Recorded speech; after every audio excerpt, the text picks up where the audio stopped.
আপনি কি মনে করছেন এই ব্যাপারে ওনার তো দেশে ফেরার তো কোনো অসুবিধা নাই। উনি যে কোনো সময় ইচ্ছা, উনি বাংলাদেশের নাগরিক, যে কোনো সময় ইচ্ছা উনি দেশে ফিরতে পারবেন। ওনারা যেই সময় উনি নিজেরে যেই সময় উনি মনে করবেন উনি সেই সময় দেশে ফিরবেন। এরা ওই খণ্ডিত রিপোর্টের উপরে একটা মিথ্যা রিপোর্ট প্রচার করে। সেই জন্য আমি আপনাদের কাছে অনুরোধ করব যে আপনারা কোনো খণ্ডিত রিপোর্ট দিবেন না, দিলে রিপোর্টটা সম্পূর্ণটা দিবেন।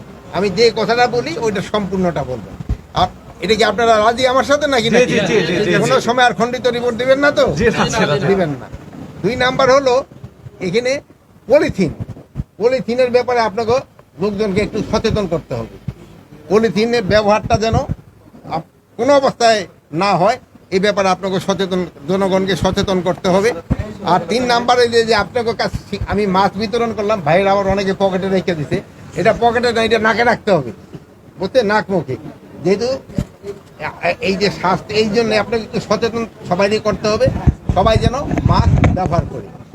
এই এখনো কিন্তু আমাদের এটা ওইরকম অত কোনো বড় সমস্যা হচ্ছে না, তারপরেও আমাদের এটা যদি সবাই ব্যবহার করতে, এটা সচেতনামূলক ব্যবস্থা। সবাই এই কোভিডের জন্য একটু সচেতন হইতে হবে। সবাই এই যে একসাথে যে সময় একটু মাস্ক ব্যবহার করবে।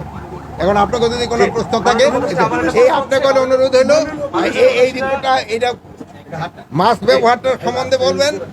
2 নাম্বার হলো খণ্ডিত রিপোর্টের ব্যাপারে বলবেন। আর 3